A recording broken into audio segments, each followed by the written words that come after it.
There we go.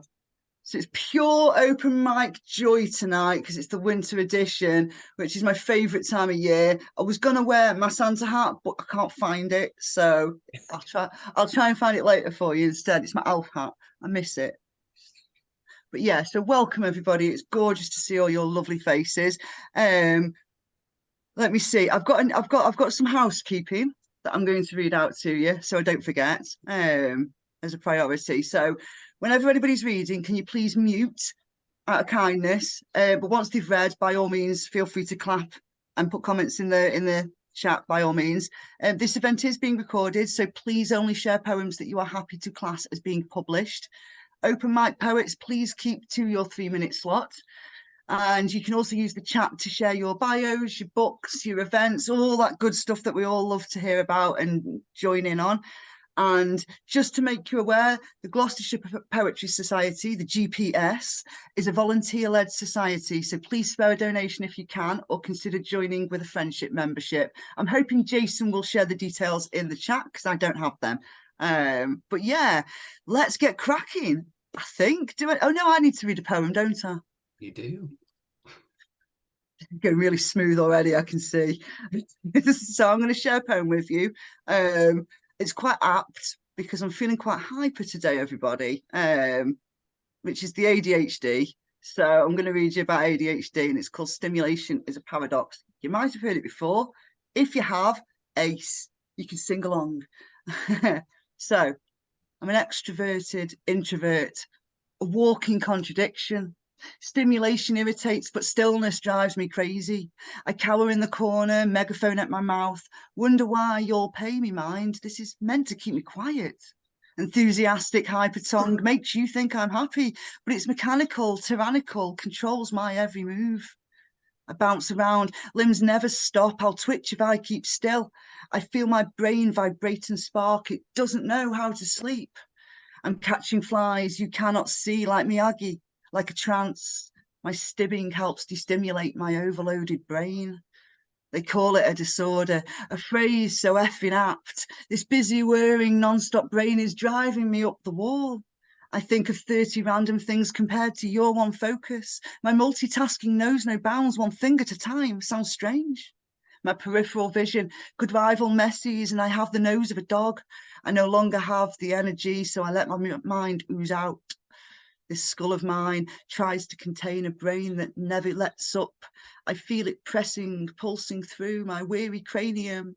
So you see, it's rather difficult to focus my attention. I admit I have a deficit. This head of mine is hyper. I'm an extroverted introvert, a walking contradiction. Stimulation irritates, but stillness drives me crazy. So yeah, that gives you a taste of what to expect from your host tonight. I'm hyper, but I mean it in a good way. Oh, thank you, Michael. So I'm going to jump on to the important people, which is the open micers. Yes, and I can't wait to hear all your delicious soul food that you've got for me tonight. You know I live for this good stuff. So who's up first? First person up is Courtney Ward. If they are here, I haven't seen. Let me see. Don't think they're here yet. No. Do you want me to skip and then just highlight, Yeah, and we'll skip, go yeah. back to them later? No worries. Let me just check if the next person's here. Too many names in front of me. I can't see them. Nayma, my darling, wonderful. Would you like to go first? You're third, and we'll go back to the others after. Sure, I would like why to. not? Yeah, so this is Yeah. Nayma Chamchoun. She's amazing. Enjoy. I'm going to do a poem you've probably heard a few times before, but what the heck. No filter. This is me. Here I sit, growing into my age jacket, accepting my invisibility, rebuking my fragility. Am I irrelevant? Wearing my wrinkles as a sackcloth and ashes. Should I reinvent myself for the applause of the social media masses? Twittering on Twitter, showcasing shells on Insta, scrolling and trolling, perfecting personas on FB, a photoshopping Melly, a veil of airbrush sadness. I need more, because I am less, filtering faces, not words, subsisting on praises, captive in light cages. The eyes that don't see me, the ears that don't hear me. Should I put on my filter and dance to the hollow beat of a digital trance? A pound of flesh under the knife, erasing evidence of a lived life, fattening up my lips and arse. A fatted calf as a stranger berates me in the looking glass. Are my eyebrows on fleek? Am I scathingly savage enough? Am I too woke or not enough? I log in and await your critique. Let's celebrate the cover and not the book. Post a pic as the panel rates you. Have an opinion and we hate you. Immersing ourselves in the virtual brook. I have wandered the London streets, donning my expiry as an invisibility cloak. As the gaze of the lit quickly retreats before dissolving into the city's big smoke. I have sat with Aylett as we shared despair, aftershock worn, shared niceties, over tea and cakes and ices, exchanging troughs and peaks as we laughed and cried, bitching with Bukowski, waving to Sylvia as we died inside, empty voices filling the space with speech, their flawless faces behind a screen, me out of touch, them out of reach, where reality in the virtual scheme. I have haunted the void in between. Should I question the truth whilst believing the lie? The hordes flock to TikTok, famous for 15 minutes, to shock, to rock, to mock, to exhibit without limit. But I am old, and the light in their eyes has died. Thank you. Oh, that was amazing, Nayma. I always love your poetry. I love the way you taste every word and you savor it and give us a chance to savor it with you. Just always outstanding me, mate. Nice one. Thank you for being first as well. Apologies for not noticing that the running order had changed. But so up next, we've got the inimitable Doc Janning. Sorry, Doc Janning. Ah. Take it away, Doc. Thank you. By the way, behind me is the front cover of my first book, Before Today, Beyond Tomorrow, Poems from the Multiverse. You can order it through your bookstores, and I'll pop the information into the chat later. It's a book of the surreal, the esoteric, and the multiverse. And this is a brand spanking new poem. I just completed it maybe 30 minutes ago. The title is December Dreams. Walking in a leaf-strewn glade neath a sun-filled sky. My thoughts fly. They fly into untold distances of time, space, and dimensions. They fly through portals of imagination, portals of dreams to touch eternity. And I feel you near me, the touch of your spirit. Your soul warms mine, warms me. It permeates my being, my existence. And I I return your thought, your touch, and hug you from afar. Thank you. Oh, I feel warm. That's the best way to put that, mate. That just, I feel soaked in warmth from that poem. That was beautiful and really positive as well. Loved it. Thank you for sharing, Doc. Thank you. Yeah, gorgeous. Pop your links in the chat as well for your book and everything. Will do. Yeah. So up next, racing through, we've got Charlotte Faulconbridge, who everybody knows is amazing. And if you don't already know that they're amazing, what rock have you been hiding under? Take it away, Charlotte. Don't say that, Ashley. Like Doc, this was written recently, but unlike Doc's poem, this isn't clever or very good. So, but I wanted to do something light today. So this is no self-diss. You're amazing. Thank you. So it's just kind of a homage to people who either can't afford to go out this time of year or who don't want to. And I fall into both of those categories. So this is called House Arrest. First off, let the chicken defrost. It's Asda's extra because you're worth the cost. I know you'd prefer me to take you down dining al fresco, but ever since Bojo, the prices went loco. There's plenty to eat though, so don't get botty. I've got a pocket full of chocolates and a pan full of gnocchi. We could tuck into some nachos whilst watching Donnie Darko. Netflix got a sweet selection to tie us over till the next election. I just can't afford the cinema anymore.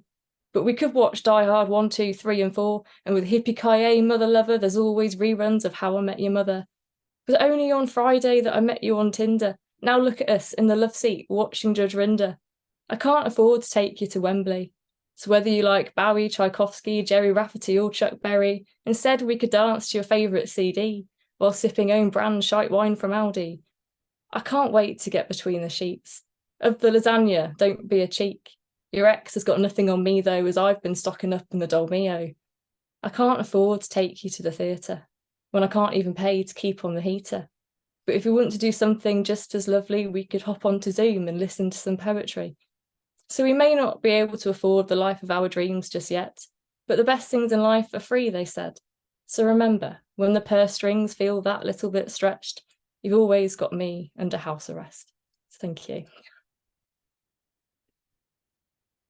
Hard relate there, mate. Love Donnie Darko, just say that. And Die Hard is one of it goes in this Christmas film box because of Gav. Apparently it's a Christmas film, so, and I'm laid back enough to agree. That was brilliant. I love the wit and everything and the rhyming. Oh, I love your stuff though. And we're going in strong again after you, mate, because next up is Michael Sindler, who we all adore. So thanks.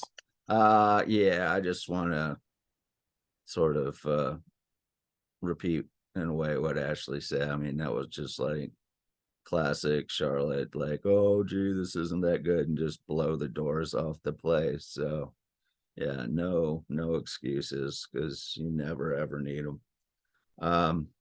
This piece is called Blues for Olympia. Just one more shotgun shack on the riverside of the mill village. Have to jump the train to get across Olympia Avenue. It's okay when it's going slow. Feral cats in every front yard, moving in a pack at dinner time. Nancy's on the front porch eating cornflakes on the couch, laughing as the lightning bugs arrive. Shade tree mechanic wannabe has a carburetor disassembled on a blanket in the driveway. Squirrel hides a ripe pecan in a valve. That car will be on bricks for a while. The band is playing something strictly acoustic in the backyard, song mixing with fire pit smoke, twanging blues and tangy barbecue. Tim went off to get more ice for the keg. Chameleon frozen on peeling gray wall can't match the paint, but tries its best. Pat's hands are stained from tie-dyeing t-shirts and a sheet and a blue sundress. Better job changing color than the lizard. There's no getting rid of palmetto bugs, just an attempt to reach a detente of sorts. They'll be here after the last human bites it. I think the fuckers know full well they're winning. They snort boric acid off the table like Scarface. Second floor bedroom, hot as Hades without AC.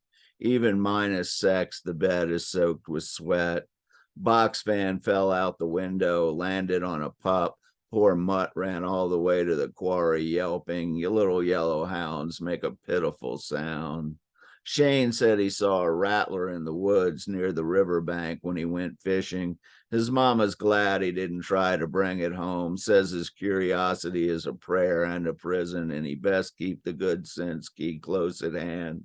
Roommates rotate and relationships mutate. Some graduate, some fail, and some stagnate. Some end up in jail or in the grave or just insane. Nobody said it was going to get this crazy. None get out without some scars to tell the tale. I got time for another one. Okay, cool. It's not that long. It's called Kid. The skinny kid, the one that signed his homework, James Bond 007, who jumped out of his desk and danced so the teacher would send him to the library if he was lucky, or to the principal if he wasn't, so he wouldn't have to stay in class learning how the slaves hated being freed and were much happier on the plantations. The kid who couldn't stop laughing when they did duck and cover under the flimsy desks or lined up on the second-story pine saw stinky floor, kneeling next to their lockers to foil the Russians' plans.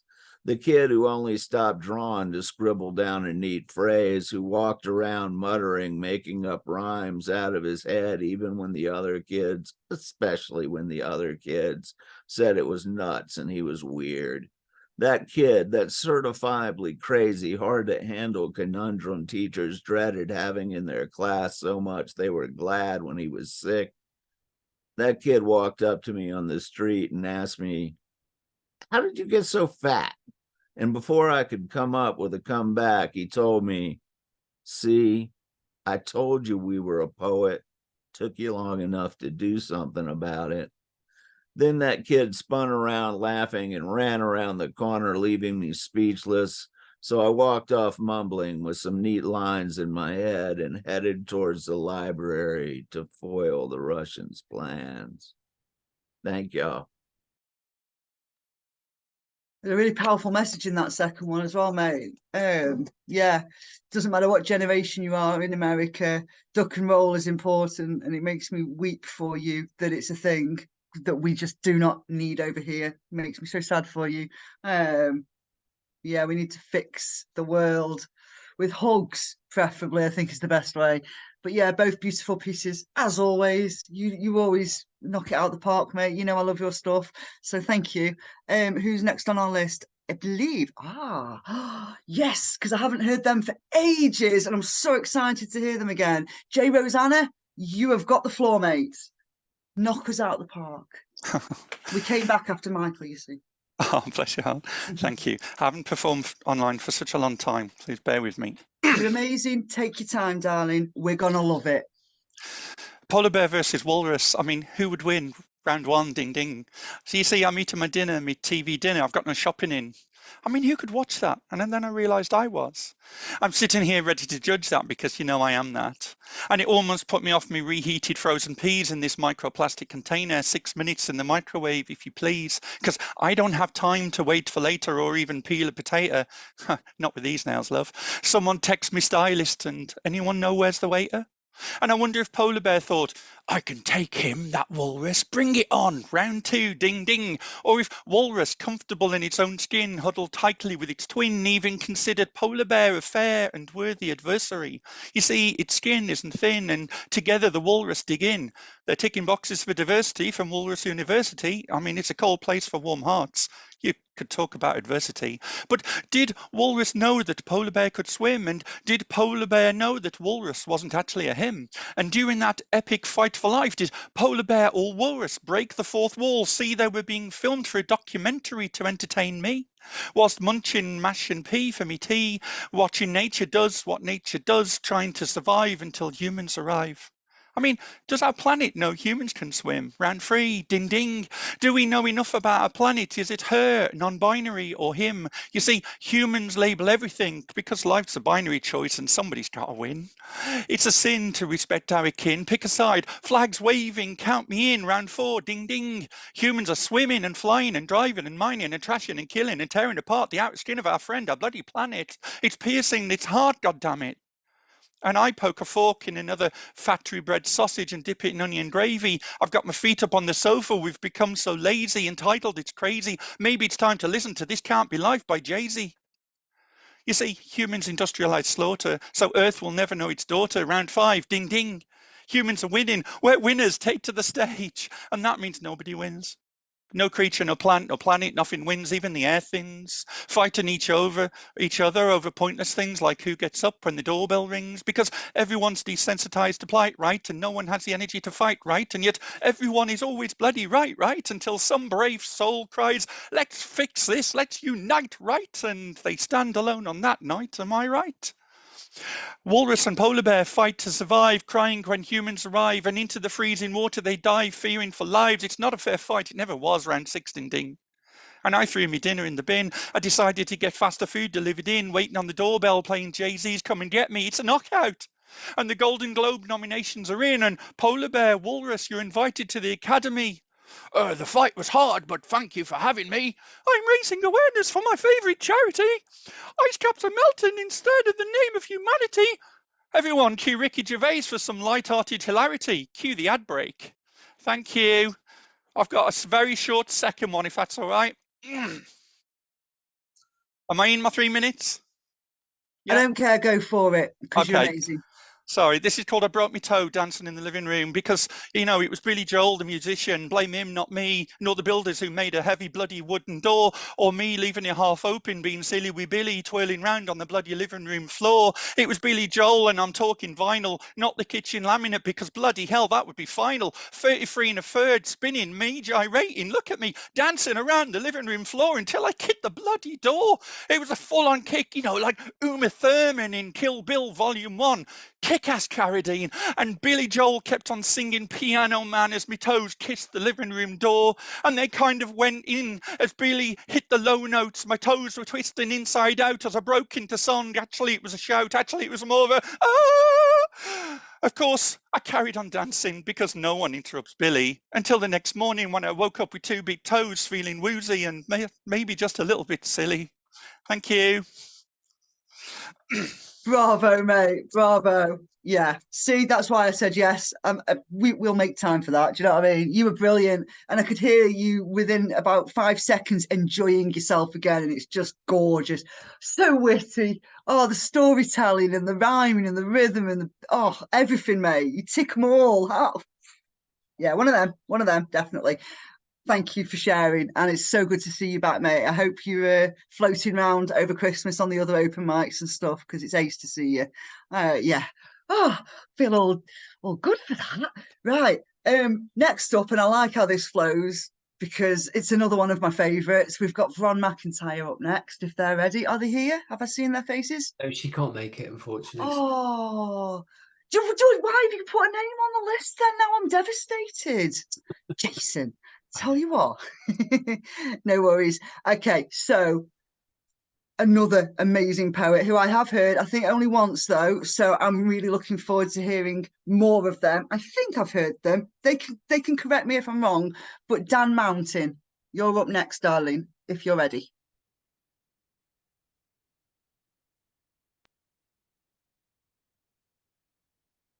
Oh, we're getting no sound, sweetheart.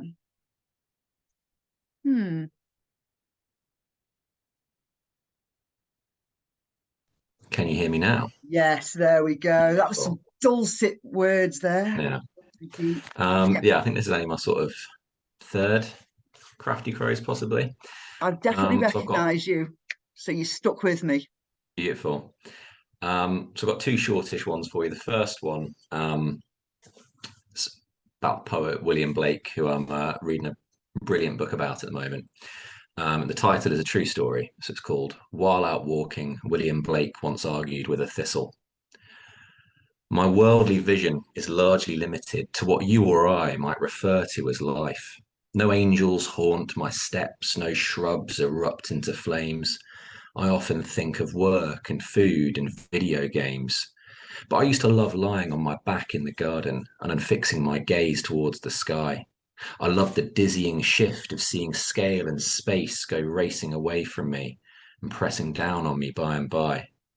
I'd wander the garden trying to make sense of cell and stem and sunlight through photosynthesis, and how this stuff was made of the same stuff as me, and how this stuff was me, and I it. And the second one is most of my poems are about the fact that I'm a teacher and all of the various things that come along with that. And one of the things that we still do in schools, which I fundamentally disagree with, but hey ho, is the idea of isolating students and locking them away in a room.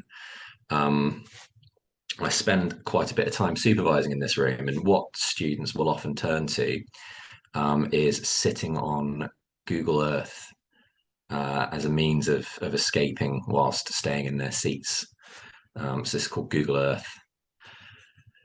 Internal isolation's chief purpose is to reform wrong-uns through silent work, deep thought, and staying put. They sit, lips pursed, heads down, knowing it's best to simply shirk unnoticed and kick up a fuss. Some kids are regulars, ill-suited to school life, untouched work in front of them and eyelids fastened shut. But they all will whinge and fight over the few PCs. You see, they crave escape. They all turn to Google, a world awaiting them beyond these walls, a brave new nothing. Instead, they sit like fists curled against tyranny and wander the streets they know, never straying far from their seats. Thank you, folks.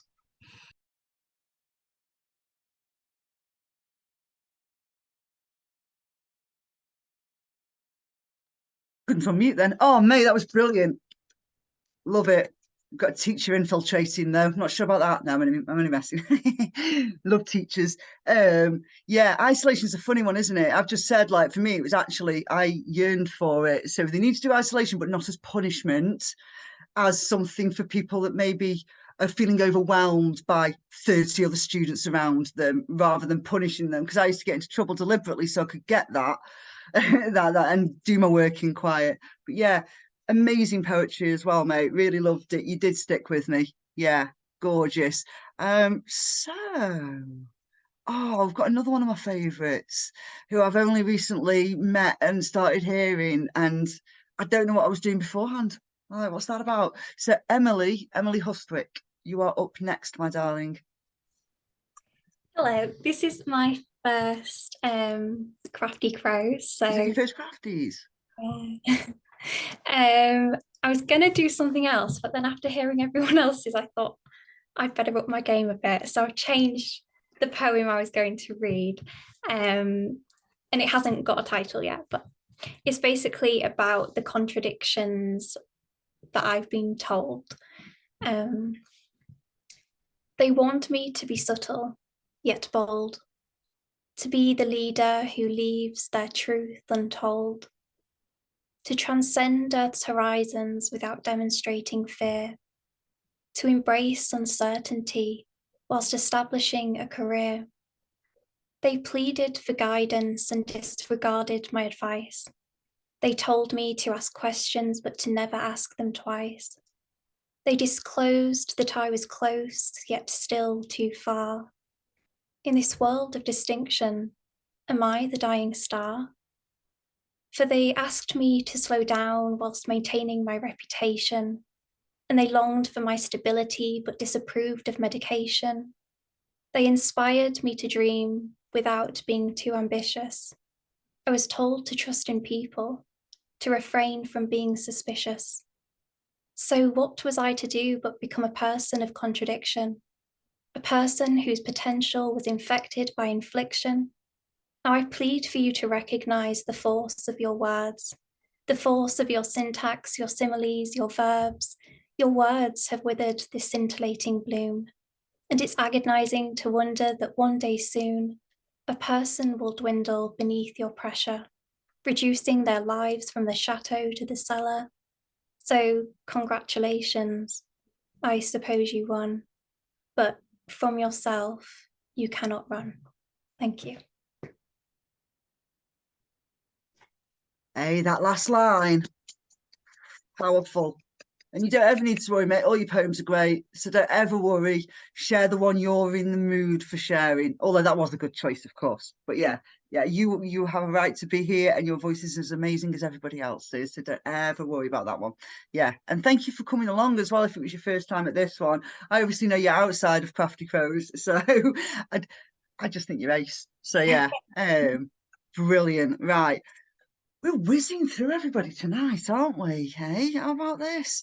Up next, we've got Palowski Moore. Is it Palowski or Palowski? I want to make sure I get it correct, mate. It is Palowski. Thank you. Palowski, no Yes, worries. yes. I always go V because I want to do it like Polish, but I know that American you don't. So Palowski. It is Polish and it's a long story. I'd love to tell it to you. People love to hear the story. They're like, how did a Southern black boy get the name Palowski? But it's a great story. I'll tell you later. Tell me outside on DMs, mate. Yeah, I want to hear that. Okay.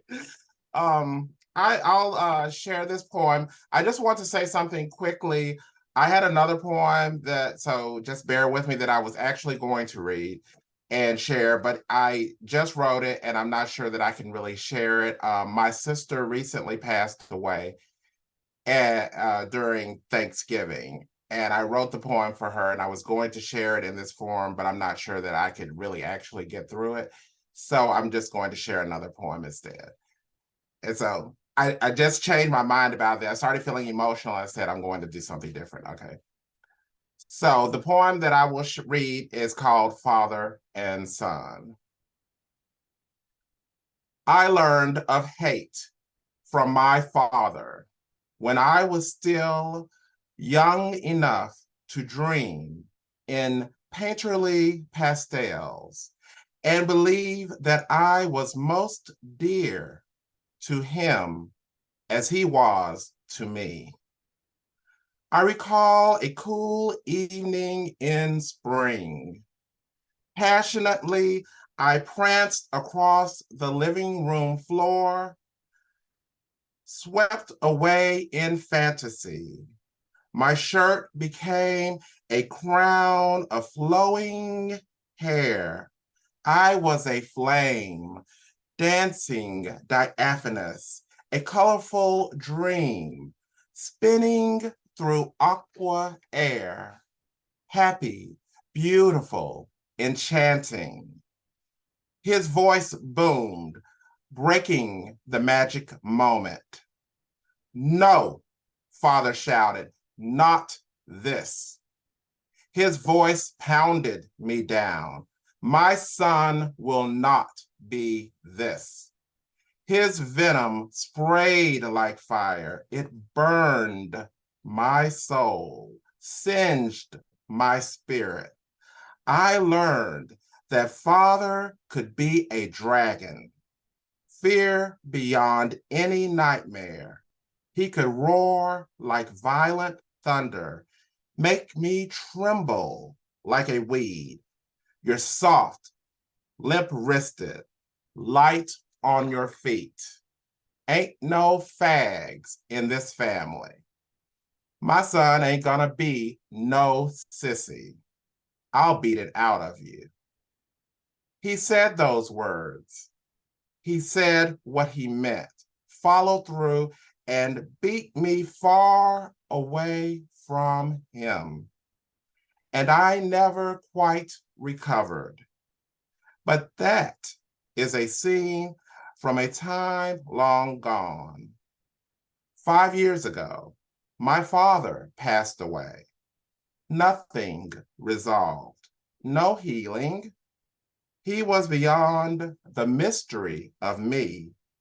I was authentic. He was unyielding, leaving me half the man he wanted me to be. but wholly myself, strong, brave, true, resilient. Thank you.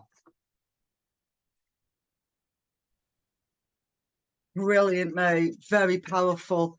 It feels like when I write about my mum, I always write good stuff, and it's about that doesn't come with content warnings because they made us who we are.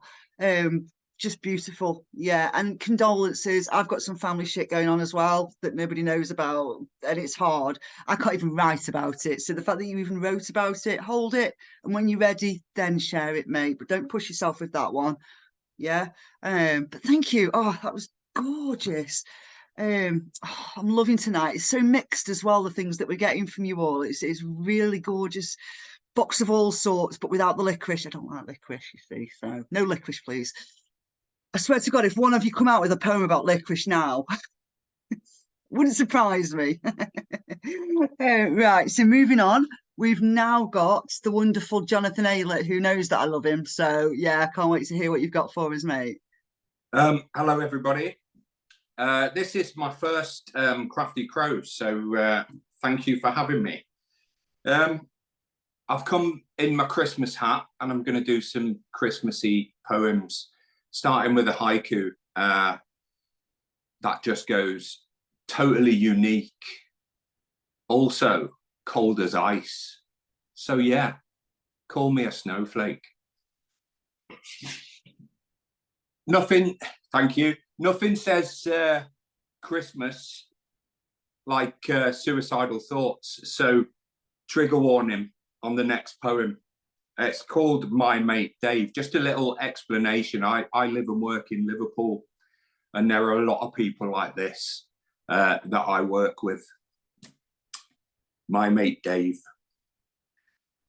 My mate Dave, he's a walking cliche.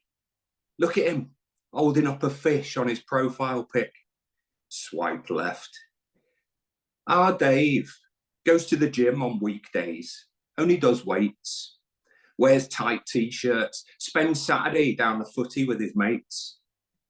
But that's just camouflage for cisgendered white males. Modern day chainmail, armor designed to keep people away. Because where he's from, there's no middle ground. If you don't look like a predator, you'll end up being prey. And that don't fuck with me vibe. That's how he survived. Dave learned from an early age that nice guys never thrive. They end up alone at the back of the line, or worse, hanging on in the friend zone. Boys don't cry. They bottle it inside, and they grow into men like Dave, who are 75% more likely to die by suicide. My mate Dave threw it all away. He stepped out in front of a Merseyrail train. Nobody saw it coming. He never understood the concept of odds, our Dave. Never realised that nobody wins except the bookie.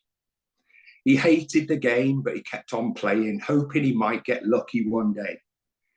But Dave's odds were stacked like a 10-game acca, and now his numbers are up. You might have little sympathy if you've been hurt or worse by somebody who looks like Dave. And I don't deny that if that happened, you are entitled to your rage, but paying it forward just perpetuates the cycle. The only way to bring about change is with love, simply love. And isn't it ironic how often the ones most in need of that love are the ones we're least inclined to like? Thank you. Oh, Jonathan, I just want to take a moment with that one, because a lot of you won't realise this, but I've got 15 years experience in the gambling industry as somebody that worked with responsible gambling and looking after the customers. If any of you have any kind of problem like that, you can come into my DMs and I will be able to help you with that knowledge. It's completely free. It's because I love you all, and I know that it's a hard thing to talk about. I know there are a couple of people that are struggling with it, that you know, so yeah, that's there if you want it for people. Yeah, thank you for sharing and raising awareness as well, Jonathan. It's something that a lot of people don't talk about, because it is a hard subject. And like you say, it's that toxic masculinity that boys are raised to have. I've got a stepson. We are doing everything to make sure that he doesn't get raised like that, and we do all the good stuff. And Gav is a modern man in the sense that he will talk about his feelings because it's important. So yeah, thank you. I just wanted to take a couple of extra minutes to yeah, because it's an important subject. So thank you, Jonathan. Yeah.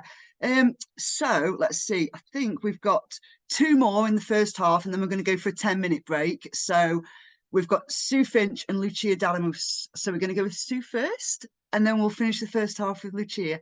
So yeah, Sue, are you ready to share what you've got, my darling? I am indeed. So Wonderful. It does have a trigger warning, but not like that, but only if you've ever been hurt by an axe. When I read this once, somebody shuddered. So it is true. I'll read it for you now. It's called No Second Chance. The winter had brought me darkness, made me cold to the bones, kept me hidden inside. A need for warmth set my desire for kindling. A wigwam of newspaper and dried twigs waited in the grate. And there was the axe, weapon ready from the night. Oh, excuse me. And there was the axe, weapon ready from the night before, when I feared an intruder in the cellar. I swung and missed first time. The log wobbled, rocked before settling, like the last vibrations of a saucepan lid dropped on the kitchen floor. So I held it still. Thick log suddenly dainty between my thumb and forefinger. Next swing hit, metal threatening my veins with black paint and mud. I needed to bleed. The air, fresh with evergreens and lingering frost, held my mind sharp. I couldn't look. I just raised my hand as if to ask a question and began pacing. Wash it under the tap, she said. Too fragile, hardly joined, I refused. I saved my fainting for the doctor, for the moment he wielded metal trimmers to scissor my finger straight. See, I needed my own trigger warning there. Thank you for listening. Yeah, but it was powerful, so we don't mind as long as we're forewarned. Yeah, that was amazing, Sue. Oh, wonderful. Thank you for sharing, mate. Loved that. Ah, I can't wait for the break just so that I can just digest everything that I've heard in the first half. It's just been so wonderful. Yeah, so last of the first half, seeing us out with a bang, is Lucia. Are you ready, darling? Yes, hi. Hey, sweetheart. Dot of Life by Lucia Daramus. I'll not kiss the river, which is flowing by house, in yellow color, with a brown roof, in old Linton beautiful town, because I don't want to destroy the light of the dot of life. I'll not kiss the symbols in Linton cemetery, behind the church, dressed in old stones, around dancing raw grasses and white wildflowers, iron leaf of ancient trees, because I don't want to destroy the light of the dot of life. I'll not kiss the sky above the valley of the rocks, down to Linton town, rocks which are whirling around the blue sea, which dance in humanity's perfect storm, storm of infinite and storm of death butterfly, because I don't want to destroy the light of the dot of life. I will kiss all of this in my dream, with my voices, rivers, symbols, and sky, rocks, grass, flowers, because I want to conserve the mortal in immortal, in an infinite of universal soul, because I live in the light of the dot of life, with vocalizing dance in my mind. Thank you. Oh, you've left me wanting more, Lucia. Oh, you know, I always love your words. They're always so powerful, you know. So Thank you for sharing. I still don't know how you do that. I couldn't, like, if I'm writing in Spanish, it doesn't come out as good as that. So just love you, mate. Nice one. Thank you. Yeah, exactly what Gerald says. You're always so profound with what you say. I often don't fully take it in until like a couple of hours later. And then I'm like, okay, now Lucia's poem's in me. There we go. So yeah, beautiful. And thank you for seeing the first half off. Yeah, so look at that. It's 10 to, which is perfect. We're going to go for a break for 10 minutes. We'll all be back at 8 o'clock. I think that's right, Jason. Is that, yeah? Yeah. Yeah, cool. We'll be back at 8 and we're starting with Lesley and then Martin Del Toro is the first couple, just so they know, so that they're ready. And I'll see you in 10. Jason, do you want to hit record? Yes, look at that.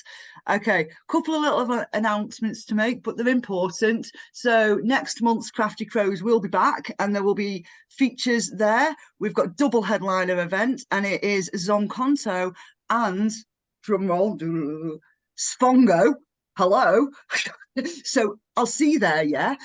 Definitely. Can't wait for that. Yeah, not heard Zomkhonto, so I'm really excited to hear them. And if they're anything like S'Phongo in talent, then we're in for an absolute ear fest in February. February the 7th is when it is. Is that right, Jason? Right, yeah. Yeah, nice one. Zomkhonto's brilliant, I'll tell you that now. Is he? Oh, nice one. Cheers for the testimony. That's what we like. Thanks, Clive. Crafty Crows March edition is going to be featuring David Clark and... Didn't know this. I hadn't read this. Yeah, look at them sitting there all smug. Charlotte Faulconbridge. Hey, look at that. So I'll be there as well. So if you want me over the next few months, just head to Crafties and I'll be here. And then we've also got the Poetry Moot, which is an in-person event in Gloucester. So if you're nearby, in fact, you don't even need to be nearby. Jump in your car. It's worth that little tootle down a motorway. Yeah, the GPS is back in Gloucester with a new monthly event on the 3rd Monday of the month. And the first one will be February, so keep an eye out for that. That's the 3rd Monday of every month. I like that doesn't clash with any of my events there. That's good to know. Right. Wow. Are we ready for another bumper-packed second half? I think we are, aren't we? Okay, so... First up, we've got the wonderful, the delightful, the absolute sweetheart that is Lesley Constable. Sometimes, sweetheart, maybe always. Always. All right. So, yeah, I found the one that I referenced with wings, and why not read that? And yeah, I just want to read a short one after that. So, and by the way, Martine and I are about to have our books published by the inimitable Dane Ince, his I Publish You publication house, and we're really excited about it. So I'll put in the chat. We have an upcoming event on the 12th. So I'm hoping some of you can join. So this one's called Shallow Disasters. Shallow disasters not given form to haunt and tease annihilation that you rail against yourself on behalf of the insides of you deep in retreat, the revolt of flesh outraged from the inside and raging outward against the onslaught of little to no threat. Only in your mind do you flee your careful sense of self. The walls bleed while you steel yourself against the dreams of others, insinuating themselves into your flesh, justified, for you have suffered outrage, but only at your own hand, given direction by the heart to do so. Your heart which, open, only loves only as the heart will do. You need to be still and be the outraged self of you, as you, who will reach and reach and reach. And sometimes you don't grasp in the mind the two things at once, that you could fall, and in the same moment that your hand, the hand of your mind, always there waiting, is there outstretched, waiting for the touch you know is there. The hand of the trapeze artist, the also you, there on the other side, as steady and knowing as the inside of you, who, as you spin 3 revolutions midair, is there, above you there, the hand to catch you, steady to grasp you by the wrist, and you won't fall. There is always the chance, but this time you ask the simple question to please stay in life and keep going. And you hear the answer as a hum, as a little bee buzzing in your ear, maybe as bird song, the sound of leaves in the autumn blowing the cold air around and through you. Yet you know that this time you will be caught and to have your feet back on the ground. And you will walk and find your way as you always have, home, you as twin joined. You know, I read the wrong one, but if you want to hear the wings one, I can read that one instead of the one I had chosen. What do you guys think? Entirely up to you, sweetheart. All I'm right. happy to listen. And also, I forgot to read my poem, so you can use my poetry time. Okay, thanks. So this one, the wings one, is called How to Surrender. We await the ceremony. One, I've got them numbered even. Geez, I hardly ever do this. One, we await the ceremony, and all the while you there waiting. At the beginning we pause, the beginning, not the end, for you are taken to start again. Two, filthy bath, what comes down on you shines, the light makes you light so you can tread water, and all that's dark falls below, never again to bother. Floating, you are clean again. You now above the dirt, the filthy bath. Three, how to surrender. How to surrender is you drop to the ground and roll. You can't have any more because I say so. You can't have it your way. You can't do it your way, and you don't know what you want. Don't you know this? Don't you know that the jig is up? The jig is up, so be there with it. Dance a jig, pivot, turn, squirm. It's over, and all you can do is nothing, or laugh, or cry, or pitch a bitch and deny that you can't have it your way. No one can. Move on, move forward, say out loud this fear that has held you tight in that embrace that is not love or anything close to it. Say out loud this scream inside what it really is. Say what it really is. The scream is love, backwards, sideways, upside down, subverted, perverted, but it is love. This slash and burn urge, this need to be and to be free is there. It is there. To do it, to be free, you have to do it, say it, face it, pray it, be it, one foot in front of the other, moving, running fast, so fast you are airborne. Use your damn wings attached at the shoulders, release your arms from the duty, free them, let the wings do it and soar. So that's it for me. I love your words. They're always beautiful. I've got to clap. There we go. I was too busy just tasting them.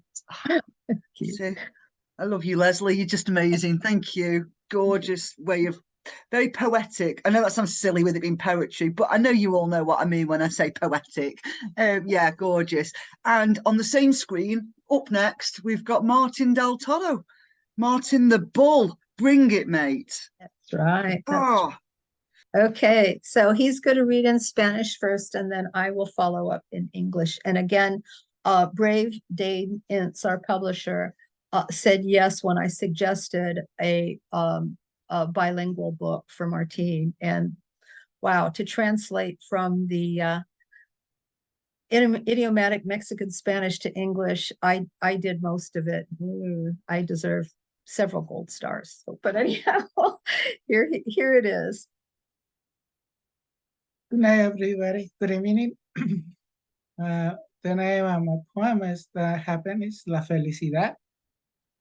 So, la felicidad debería ser verdadera, eterna y duradera.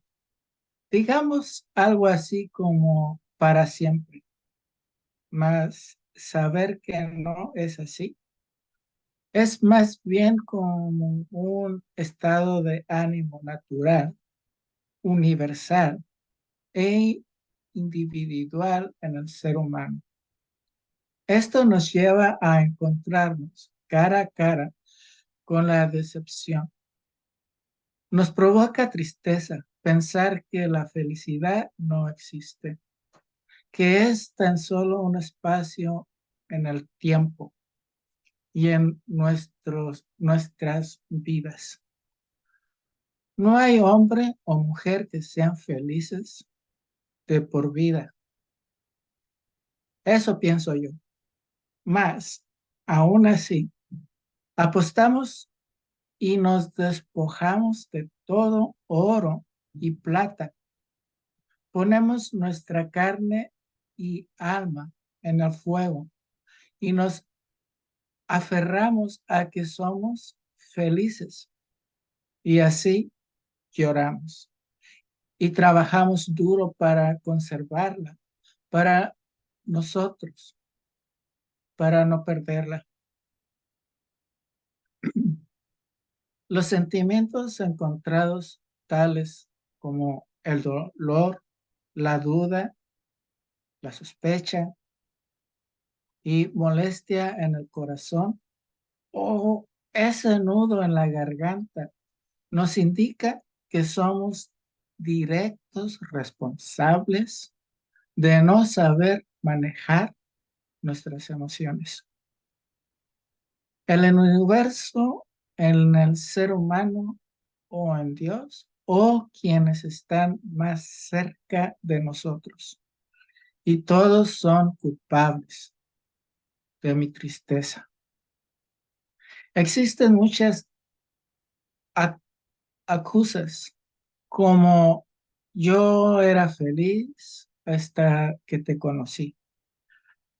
Mi gato, mi perro murió. Cierto es que la felicidad sí existe y esta es tan solo una medida en el tiempo dentro del hombre y la mujer, en el ser humano, en el mundo. No hay culpables o inocentes. Cuando nos golpea la vida, yo no miento cuando digo soy feliz, aunque sea por un breve espacio o segundos, porque después ya no habrá, ya no estará ahí. La otra cara de la moneda es la tristeza. Por eso yo elijo la felicidad en vez de la tristeza, aunque siempre estarán unidas una de la otra en nuestras almas. Okay, the name of the poem is Happiness, so I'm reading in English. Happiness should be truly eternal and lasting. We should say something like forever, but know that it is not like that. It is more like a natural state of mind, universal and individual in the human being. This leads us to come face to face with disappointment.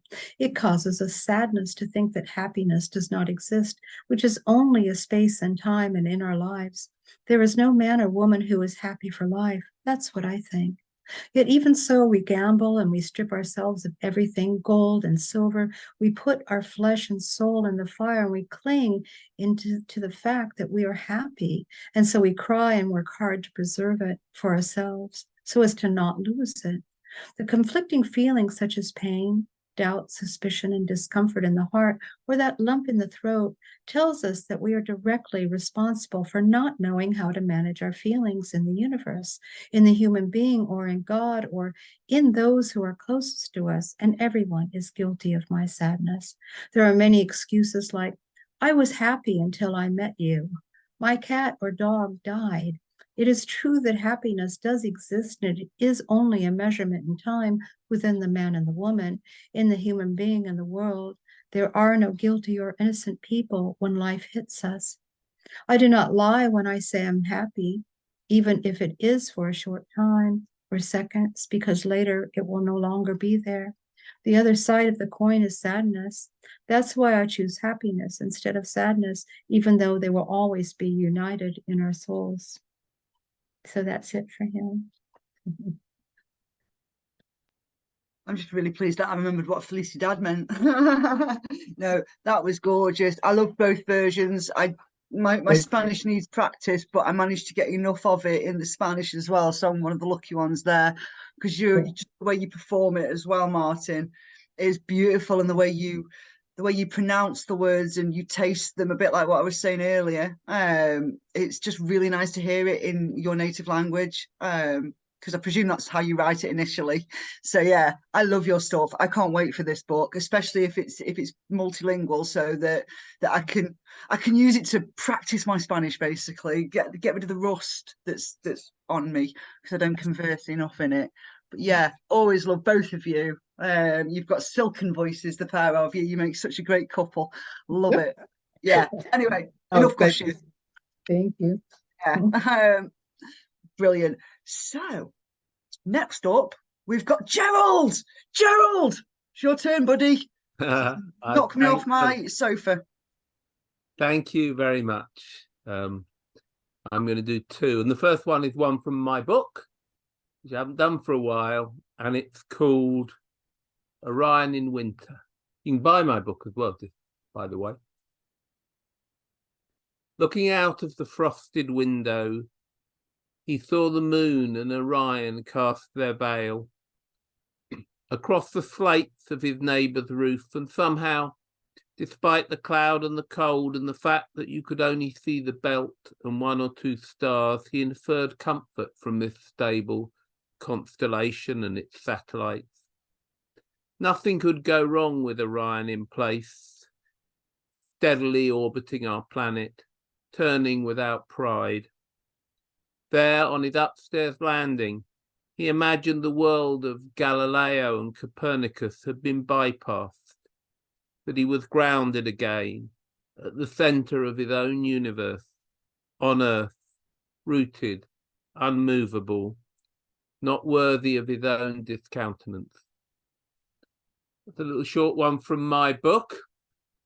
Thought appropriate to this winter one. And the second one I'm going to do, I wrote this last year, and the hero, well, I don't know what you call him, the hero of it, the subject of this poem has got competition this year from when I wrote it, but hey ho, that's the world. This is called I Will Bring Gold. I will bring you gold. I will bring it you in caskets. I will bring it on the back of donkeys and in the pocket of merchants. I will mine it for you out of hills. I will pan it for you out of rivers. I will exchange it for oil and weapons. I will build cathedrals from it and coat onion domes and spires in its glittery sheen so that it reflects the sun in the clear blue sky. I will bring you gold, here where you sit, surrounded by your acolytes. I will bring you frankincense, that blue rock which, when crushed, emits a fragrance that all the world is envious of, a fragrance of perfumed oratory, a fragrance of fawning handshakes, a fragrance of uneasy diplomats, of tank tracks as they slide over gravel, of women as they peer out of basements, of children holding a mother's hand, crushing it when they see your face on the television grinning, of soldiers huddled in the cold and the night waiting for the next bombardment. I will bring you frankincense, and you will breathe in its aroma as you loll in your gilded palaces, as you pronounce, like the king that you are, commands we must all obey. And I will bring you myrrh, that bitter herb. I will bring you resentment for wrongs. I will bring you self-righteousness and self-justification. I will bring you an eye for an eye and a tooth for a tooth. I will bring you a deep-rooted sense of how you have been robbed and cheated by those who do not bend to your will. I will bring you the right to crush them, to overcome them, to defeat them. I will bring long nights in which you wake sweating.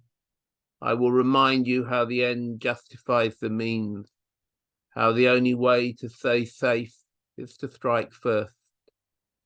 I will whisper grievances in your ears, but it will never satisfy you, the myrrh that I bring you. And that's okay. It will not be you who suffers. I will bring you all these things, Herod, because otherwise I would have to take them to a tiny stable, to a family in poverty, to a baby born for suffering who is Saviour of the world, who is the many Saviours of the world, each one a light to humanity. And I will bring you gifts, Herod, for otherwise you would hunt down every child under 2 in case they were that Saviour. I will bring you all these things, Herod. I will bring them to your throne and bow down before you, O master of special operations and carpet bombing and cold denial. I will acknowledge that you are powerful and I am not. I will bring gold and frankincense and myrrh. I will leave them at your feet. And when I return home, I will pretend I never gave it you, this offertory of gold and frankincense and myrrh. That's me. Peace to everyone at Christmas. Happy holidays, Merry Christmas, Happy Hanukkah, all the holidays. Love that piece, mate. That was really beautiful, and I loved the imagery that you used and the positivity that you were feeding us. It was gorgeous, and I always love you, Gerald. You have this weird calming effect on me that some people just manage to do. As I've met you in person, I can say that. Like when I'm near you, you just have this really chilled approach that I love. Yeah, love it, mate. Thank you for sharing. Beautiful man, you. Right, who's next? Oh, we've got our other host. Jason's next. Oh, yes. And we all know that Jason's amazing. I don't need to say it. Crack on, buddy. Cheers. Thank you very much. Right, okay. Slight trigger warning. This one's about grief. Jay is my nickname, and my character is Low, a case for father.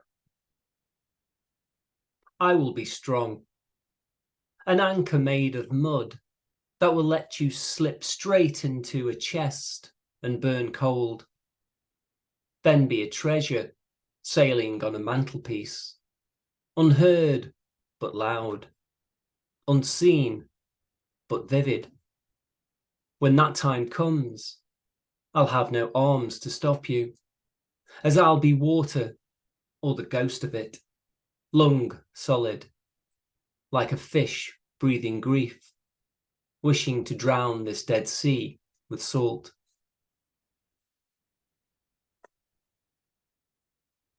And my last poem is a brand new one, written just about a week ago, and I was inspired by the words of the great Welsh poet, Gillian Clarke, during Strayed Book Festival last month. It's called "It Was the Best Poem Ever to Be Written." Camouflaged in the night that drank behind eyes, from black dahlia flowers, yet to bud, an unseen butterfly in the pitch of sleep. I sensed its silence as it flapped near my tongue, too far from the tip to be tasted as words that would never be held or pinned behind glass. I've had inklings before of its fleeting visitations, flitting in the white space between undrawn characters, bathing in unbled ink, a gentle presence, like the plush of velvet, unstroked, or as tepid as still air at room temperature. But on that night, I vividly recall, but can't press a finger to it, and countless before, like a sleeping ripple on a black lake, before a drip or breeze is born. It was there, but not, unlit for morning.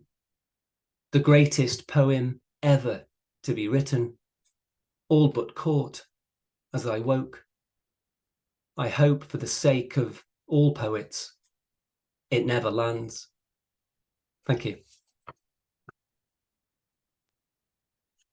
Just amazing, mate.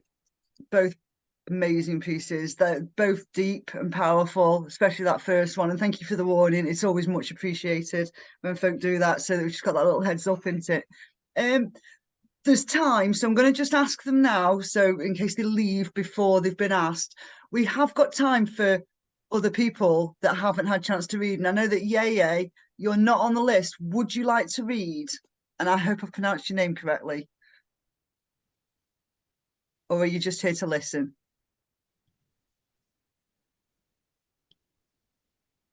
I think they might just be here to listen, but I'll give them a sec just in case they're typing instead, because that takes a minute longer. That's okay, mate. Is that a no? You're just here to listen?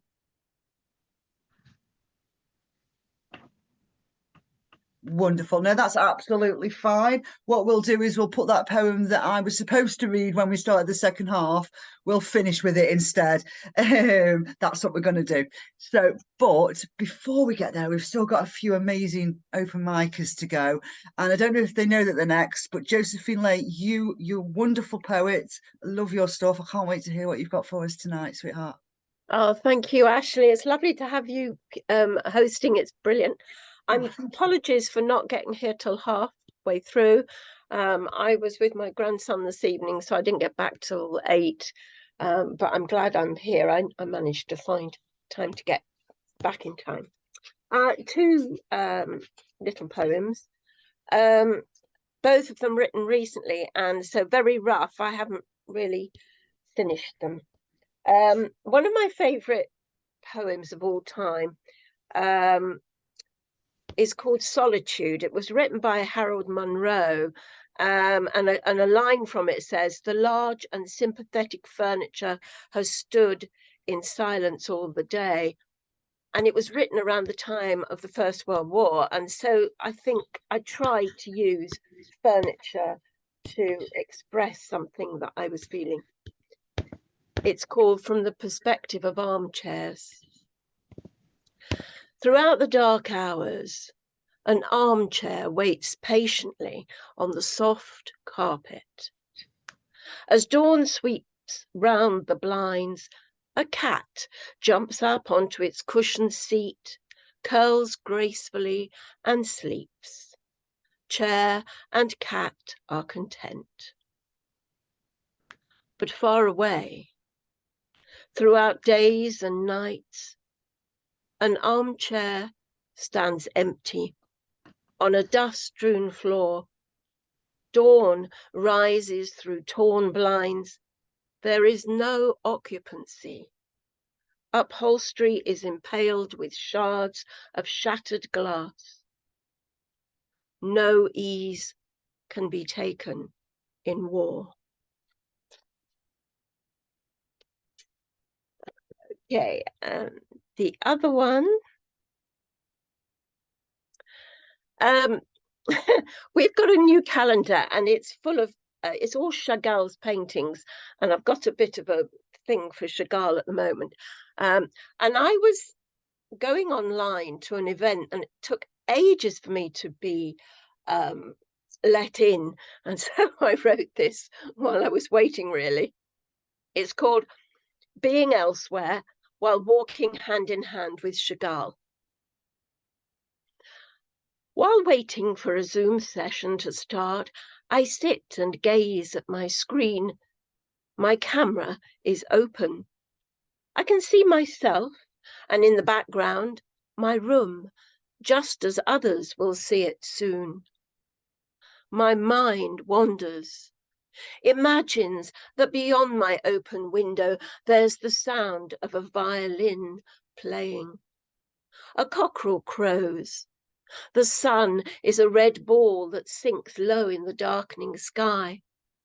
A net curtain billows about my head like a veil, and a bouquet of flowers is just beyond my reach. I stand on the window ledge at the edge of flying. The view of my room returns, pictures and bookcase, desk and screen, though my face remains fuzzy. I am here and not here, elsewhere. Then I see all the small faces, each in their tiny square box. But I remain silent.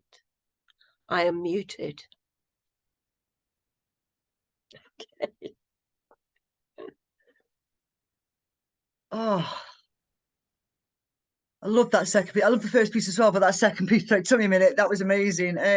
Yeah, I think we've all been there and we all know exactly how that feels. So, oh, yeah, powerful and full of images. And yeah, I was right there. I was in that seat. I mean, the fact that I felt it. So yeah, it's always nice to engage with your reader. Yeah, I love those pieces, mate. Thank you for sharing, Josephine. Always love to hear your words. Let me see. I've lost track now because I was busy getting that poem for you. Right. Oh, okay. So I've seen who's up next. So you're probably excited if I tell you it is the amazing Richard Harris.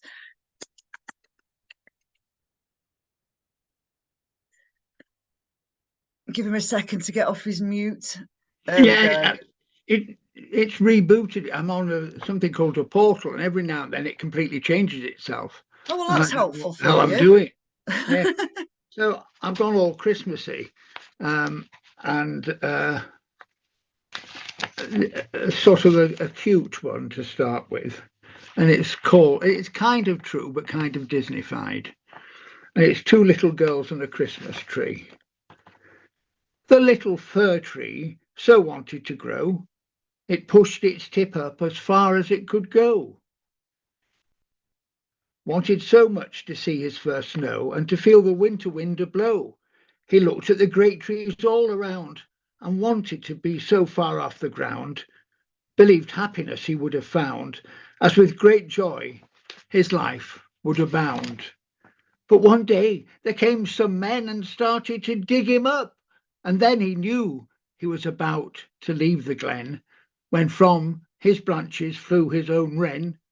He bounced about in the back of a truck, was so miserable he was right out of luck. At least with an axe he had not been struck. He still had his roots embedded in muck. The next thing he knew, he was on a forecourt of a garden centre. His wishes counted for naught. He listened to fearsome tales that made his life fraught with images of being left and not being bought. Would he end up as wood on a lively fire, or chippings on a flower bed, or would it transpire that he'd be thrown on a heap and lie in the mire? He would never grow old and grow higher and higher. He heard some giggling, and two little girls arrived, so happy with plenty of twirls. They danced around, smiling with teeth like pearls. They were so lively, their dresses did swirls. They asked Mum and Dad for a sweet little tree. They were told to choose the best one that they could see.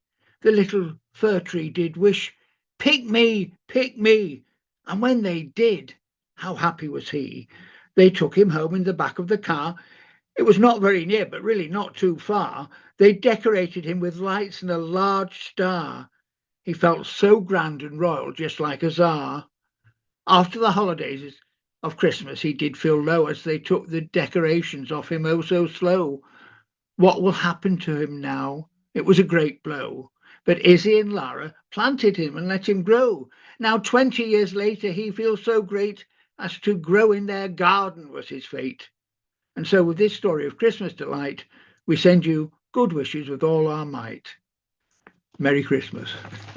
And Izzy and Lara are my granddaughters, and they did buy a tree, and they're now 13 and 14. So it's alive, you know, and still there.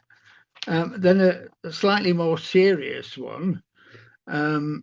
And this has been turned into a song by an amazing songwriter. So I'm really happy about that. And it's called Our Shame. The sweet Virgin Mary gave birth in a barn. But should we not still shout an alarm, as here in our prosperous new century, plenty of people live in abject penury? It would surprise no one to find the hospital closed and a homeless woman, who one would have supposed could find a place to give a clean and dignified birth, of such simple rights, would find there was a dearth. Perhaps having wandered the streets alone and sad, today a birth in a coal barn to her might not seem bad. The rulers of this new great glittering millennium should hang their heads in shame till our needs are understood, till they act with true and generous humanity. Our daily lives will be filled with profanity. So things have not changed in thousands of years, and Mary could now give birth amidst dirt and tears. So that's me, thank you. Both very old poems, but I seem to write a lot of Christmas poems when I first started, and I really don't need any more. So thank you. Brilliant, mate. And can I borrow some? Because for some bizarre reason, Christmas is not something I tend to write about. I once wrote about Christmas, and it ended up being a really dark story with like the strongest of content warnings. Like, don't know. Yeah, I love your Christmas stuff, mate. It's cheerful. It's what we need. Loved it. Thank you. Both excellent poems. Thank you for sharing. Yeah, I have one about two skaters. I just saw a Christmas card. It was two Victorian skaters on the Thames. And I wrote this incredible, well, sweet love story, and they fall in love instantly and are happy ever after. And a dear friend of mine who is autistic, my granddaughter's autistic, so I do understand a lot about it, but she wrote a counter poem which had the ice breaking and the woman drowning, which was her version of my Christmas poem. You and dog. Must be an autistic thing then. Anyway, We can't help ourselves. Yes. Anyway, I'm glad I've joined you, even if it's so late, you know. But thank you. You were fine because of where you were placed in the running order. We didn't have to move you or anything, mate. So it was absolutely fine. It just meant that you missed some amazing open micers. So it's your loss. You'll have to go back and watch the recording for the first half. That's what you need to do afterwards. Yeah. Oh, but no, this has been amazing tonight. We've only got one more, and I'm quite sad about that, because I want more of you. But we are finishing with the bangest of bangs. Oh, yes, the one and only Clive Oseman. Yes, come on, mate. Hello. Do something funny and then I'll do something dark. Well, it's going to try and be funny, but yeah, you've had all the real poets, and yeah, you've got the idiot at the end. So I'll live up to my reputation tonight. So the first one is I'll call it a poem. It's not really, it's just a load of nonsense, but it's the nearest I come to writing poems, and it's called Discovery. I wrote a new poem this morning. It didn't rhyme or scan or any of that shit, and it doesn't appear to actually make any sense, so it's the same old from me, really. After years as an atheist, I've found God.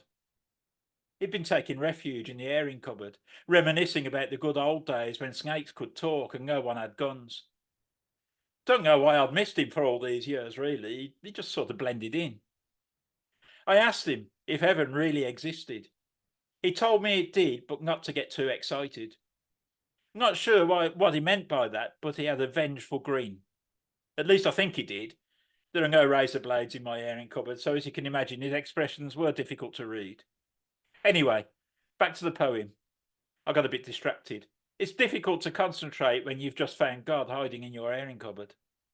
The poem was about how I found Moses in my bath. It seems sort of insignificant now. So that's that one. And the second one is not a poem at all, not even as much as a poem as that one was. It's a letter of complaint, which some of you may have seen on Facebook. So yeah, dear Asda. I might just say before I read this that in actual fact, the Asda that's just around the corner from us has just been given the worst possible hygiene rating, 0. But that was that's irrelevant. I just thought I'd throw that in there just in case you're in Swindon and you know where to avoid. Anyway, dear Asda, I've been a loyal customer of yours ever since you became the nearest supermarket to my house, as I am inherently lazy and value my time. I feel I must complain about the terrible service I received at your store on April the 19th, 2022. I was so angry about it, and am so lazy that I've only just got round to sending this letter, and I am literally shaking like a human earthquake as I recall the incident. The shop was very busy, so I reluctantly went to the self-service stills. I couldn't believe it when the robotic voice started saying unexpected item in the bagging area. I thought it was a packet of Thai food. How was I to know it was a duck-billed platypus? How the hell did that even get into the shop, let alone in the tea and coffee aisle? I removed the platypus, but the robot just wouldn't have it, wouldn't let it go. It was holding up my shop. I could have walked a little in the time I was trying to sort out the problem. I got very angry and started swearing and punching the machine, resulting in a broken hand. I was acting as the de facto checkout person. I was technically employed by you, and to be honest, I expect better from your staff. I was a disgrace. I demand compensation, the return of the platypus to Australia or Rwanda, whichever, and a new hand. If you do not act on these requests within 1 week, I'm off to Tesco, where the unexpected items are at least more mundane. I got a rabbit once. Didn't know they sold those in Tesco, but at least it wasn't an animal, and it was a handy gift. I have no use for a platypus, and know no one who has. Thank you. And funnily enough, I haven't had a reply. I don't know why that would be. Oh, mate. As somebody who has genuinely written a letter of complaint to the CEO of Asda, the only letter of complaint I've ever written, I love that poem. I'd rather the duckbill platypus to the thing I was complaining about, which I can tell you, but it comes with a content warning of, I opened a box of cat food and one of the bags had burst and it was full of maggots. Oh, nice. So my kitchen, and it had been on my counter for quite a while whilst I was unpacking all the other shopping, because it was a delivery. When you pay to get, I don't pay for deliveries now, and that's one of the reasons. You think rotten fetch is a bad problem. They knew that had maggots in. CEO didn't reply, even though I sent him pictures of the maggots. Yeah, horror story. Anyway, yeah, I now use Asda because the Tesco's is the one that's shit where I am. Everybody's got a shit one. Loved it. Oh, tonight's been amazing. Would you all like me to finish it off with a poem from me that I was supposed to do at the start of the second half? Ace. So I'm in the mood for this one. It does come with a little bit of a trigger warning because it does talk about war. And so it does mention some vivid, dark images about death. But it's got a really lovely last line. So that's why we're doing it. So yeah. So be warned, but it does end okay. And it's called, that's not the poem. Apparently I was going to change my mind. Bear with me. Oh yeah, and also, whilst you're at it, it's from my book, These Days, which you can get on Amazon. It's like $6.99. It's dead cheap. I don't know what that is in dollars. Where's my sodding poem? It's hidden now. It's like, no, you're not reading me. You're not reading me. Actually, there we go. Okay. Flight. Oh, also content warning for dragons. Yeah. Flight. Our dragon soars over forests of war. We cling to her scales, vibrate from her roars. Smell the sulphur engulf us as clouds open fire. Acid rain melting through airplanes and drones that attack with dictatorship, hatred and fear. Religious fervour wears ode a murder. Vitamin pain drip feeds our future. Children rotting, limbs detached, innocent heads hanging from trees. Women weep, violated, haunted, praying for death's hand to erase their torments. But our blood boils and roils, seeps into our steed. With thunderous rumbles, she swoops down on the scene. The massacre, the bloodbath, spits fire at the beasts that demolish our peace, tears them to ribbons with claws glistening red, crunches on bones with sabre-sharp fangs. Redundant revenge, we tremble with rage, we swallow the suffering, gulp down the injustice Our mouths are flowing with futility and hope. There you go. Thought we'd end on the word hope because it's important. There's a lot of dark shit going on right now. So we can hope and fight and shout about it. So yeah. Look at that. I finished early, Jason. Is that bad or good? Oh, that's good. Is that good? Does that mean you get your tea early? I'd just like to say round of applause for Ashley for coming in last minute and hosting. Yeah. Brilliant job. Brilliant job, Absolute Ashley. honour. Well Yeah, done. great, Ashley. Yeah. Thank you. It was an honour to do it, to be fair. I was very nervous and I'm sure you could all smell it on me. No. My computer doesn't have any olfactory membranes at all. It can't tell. Oh, you could tell in the first half I was very scatterbrained. Oh, I was But we got always there. scatterbrained, Ashley. Pardon? 3 years I was always scatterbrained. Oh, well, all right then. I feel better. Just wanted to do Crafty's justice because it is an amazing event and you get all the stellar open micers coming. So it was a delight. Well, I hope everybody has a fabulous Christmas. Yeah. Yes, Merry Yeah. Christmas, everyone. Yes. I can't believe it's Happy nearly here. holidays, all that glorious stuff. Look, even my flags are tinseled up. That's how Christmassy we are. Yes. Neat